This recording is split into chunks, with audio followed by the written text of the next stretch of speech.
កំពុងតែដីសុកស្រាប់តែបញ្ហាធ្លាក់ពីលើមេឃម៉ូតូខូចកណ្ដាលផ្លូវកូនឈឺចូលពេទ្យការរស់ស៊ីត្រូវការលុយបង្វិលបន្ទាន់ពេលហ្នឹងអារម្មណ៍យើងវិលដូចកន្ទេលឡងចឹងក្នុងខួរក្បាលយើងគិតតែមួយយ៉ាងធ្វើម៉េចបានលុយលឿនត្រង់ចំណុចហ្នឹងហើយដែលធ្វើឲ្យយើងដើរដល់ផ្លូវបំបែកពីរផ្លូវទី1គឺកម្ចីអនឡាញក្រៅផ្លូវការបានលុយលឿនផ្លូវទី2គឺកម្ចីធនាគារយឺតបន្តិចតែច្បាស់លាស់តើមួយនេះជាអ្នកសង្គ្រោះហើយមួយណាជាអ្នកបន្ថែមបញ្ហាតោះថ្ងៃហ្នឹងយើងមកបកស្រាយជាមួយគ្នាឥឡូវយើងមកនិយាយពីកម្ចីអនឡាញក្រៅផ្លូវការឬតាម Facebook មួយចំនួនដែលអត់ទាន់មានច្បាប់ត្រឹមត្រូវសិនខ្ញុំហៅកម្ចីប្រភេទហ្នឹងថាជាស្ករគ្រាប់ហេតុអីបានជាស្ករគ្រាប់ព្រោះវាផ្អែមនៅពេលដំបូងគេប្រាប់ថា15នាទីបានលុយលឿនជាងឆុងមីញ៉ាំទៀត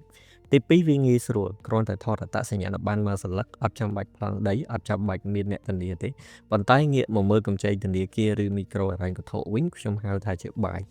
យញ៉ាំទៅឆ្អែតបានយូរតែមុននឹងញ៉ាំយើងត្រូវលាងទឹកអង្ករលាងឆ្នាំងយើងត្រូវរងចាំទៀតដើម្បីឲ្យបានឆ្អិន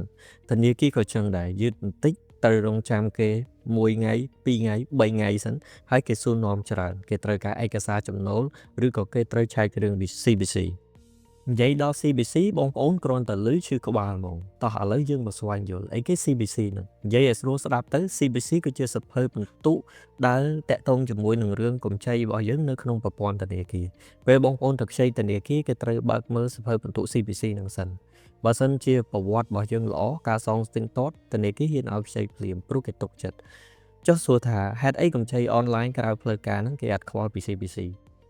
ហេតុអីយើងជពាក់លុយទុំជុំទឹកហើយគេនៅតែឲ្យយើងខ្ចីទៀតគេចិត្តល្អមែនអត់ទេបងប្អូននេះគឺជាយុទ្ធសាស្ត្ររបស់គេនៅពេលដែលគេមិនត្រូវការឯកសារឬក៏ទ្រព្យបញ្ចាំអ្វីដែលគេយកមកធានាគឺទិន្នន័យឯកជននិងមុខមាត់របស់អ្នកខ្ចីនឹងឯងនឹងជាតម្លៃដែលគេត្រូវមកឲ្យបង់ចំនួន CBC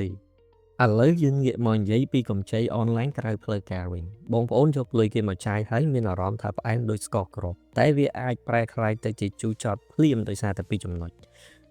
ទី1គឺសេវាថ្លៃការប្រាក់ខ្ពស់ជួនកាលយើងខ្ចី$100គេកាត់សេវាអស់$20ទៅ$40បានលុយចាយមកអត់ពេញ$100ទេតែពេលសងគេវិញត្រូវសង$100ពេញហើយបូកទាំងការប្រាក់ទៀតបើគិតជាភាគរយគឺវាខ្ពស់ខ្លាំងទី2សម្ពាធផ្លូវចិត្តនិងឯកជនភាពដោយសារតែគ្មានកិច្ចសន្យាផ្លូវច្បាប់ច្បាស់លាស់វិធីទារបំណុលរបស់កម្ចីក្រៅផ្លូវការមួយចំនួនគឺធ្វើឲ្យអ្នកខ្ចីពិបាកចិត្តបើសងយឺតគេអាចតាក់ទងទៅអ្នកស្គាល់គ្នាឬបង្ហោះរូបជាសាធារណៈដែលវាធ្វើឲ្យប៉ះពាល់ដល់កិត្តិយសនិងទំនាក់ទំនងរបស់អ្នកខ្ចីនឹងជាមួយនឹងមិត្តភ័ក្តិឬក៏ក្រុមគ្រួសារអីចឹងទៅពេលខ្លះលុយជពាក់អត់ច្រើនទេតែធ្វើឲ្យអ្នកខ្ចីនឹងគឺខ្មាស់គេលែងចង់ចេញមុខមកបងប្អូនខ្មែរយើងមានពាក្យមួយឃ្លាគឺកុំយកសាំងទៅបន្លត់ភ្លើងបញ្ហាខ្វះលុយបន្ទាន់វាគ្រាន់តែជាភ្លើងតូចមួយទេប៉ុន្តែយើងរត់ទៅរកកម្ចីអនឡាញក្រៅផ្លូវការដែលមានហានិភ័យខ្ពស់វាស្មើនឹងបងប្អូនយកសាំងទៅចាក់បន្ថែមវានឹងឆេះរាលដាលដល់កិត្តិយសនិងអនាគតគ្រួសារទាំងមូលចុះបើត្រូវការលុយបន្ទាន់ត្រូវធ្វើម៉េចបងប្អូនអ្នកជំនាញគេណែនាំវិធី3យ៉ាងទី1ឲ្យបងប្អូនឆែកមើល app ធនាគារដែលកំពុងប្រើឥឡូវហ្នឹងធនាគារច្រើនតែមានមុខងារកម្ចី digital ឬក៏ digital loan ហ្នឹងបើបងប្អូនមានចរន្តលុយល្អក្នុងកងអត់ជាប់ CBC គឺអាចស្នើភ្លាមបានលុយភ្លាមហើយស្របច្បាប់ទៀត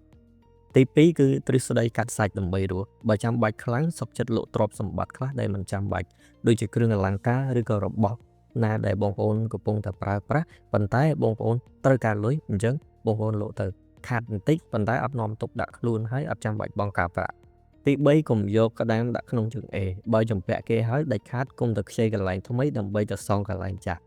បងប្អូនអាចទៅប្រឹក្សាជាមួយធនាគារឬអ្នកជំនាញដើម្បីរកវិធីដោះស្រាយតាមសម្រួលទៅសម្រាប់ថ្ងៃហ្នឹងខ្ញុំមានតែប៉ុណ្្នឹងទេខ្ញុំសង្ឃឹមថាព័ត៌មាននេះនឹងជួយឲ្យបងប្អូនមានស្មារតីរឹងមាំនៅក្នុងការសម្រេចចិត្តហើយចងចាំថាការខ្ចីលុយដែលមានទំនួលខុសត្រូវគឺការពារខ្លួនឯងនិងក្រុមគ្រួសារជួបគ្នានៅភាគក្រោយជាមួយ Sing for You សូមអរគុណនិងសំណាងល្អទាំងអស់គ្នាបាយបាយ